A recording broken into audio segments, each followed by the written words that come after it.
ये कभी सोचा है कि क्यों कुछ लोग जिंदगी भर मेहनत के बाद भी वहीं रहते हैं और कुछ आसमान छू लेते हैं? देखिए, बात सिर्फ कड़ी मेहनत की तो है नहीं। जवाब एक ऐसी चीज में है जिस पर अक्सर किसी का ध्यान ही नहीं जाता। सबसे बड़ा फर्क आता है खाली समय के इस्तेमाल से। एक उसे खर्च करता है तो दूसरा इन्वेस्ट।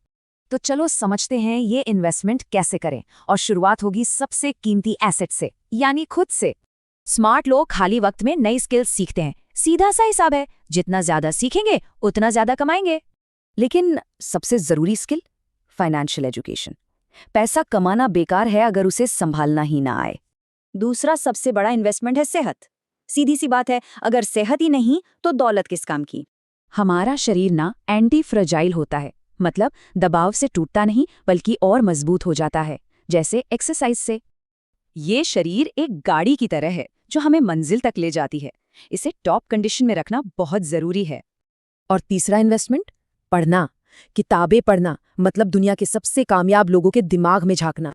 इससे दूसरों की गलतियों से सीखने को मिलता है और जिंदगी के कई साल बच जाते हैं।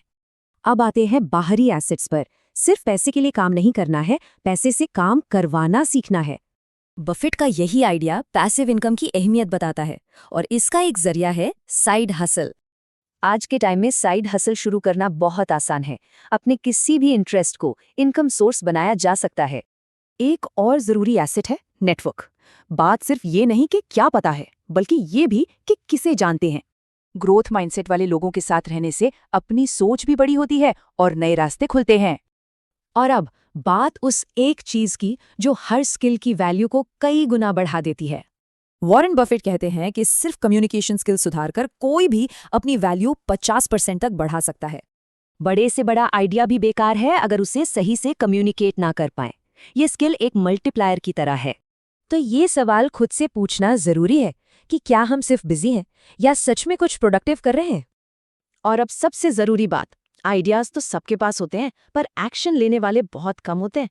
बफेट की कामयाबी का राज सिर्फ आइडियाज नहीं, बल्कि बचपन से लिए गए छोटे छोटे एक्शन थे।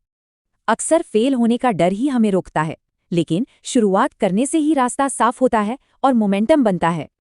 अपना खाली समय या तो भविष्य बना सकता है या बस एक याद बनकर रह सकता है। चॉइस अपनी है। तो आज वो कौन सा एक छोटा कदम होगा जिससे ये सफर शुरू हो?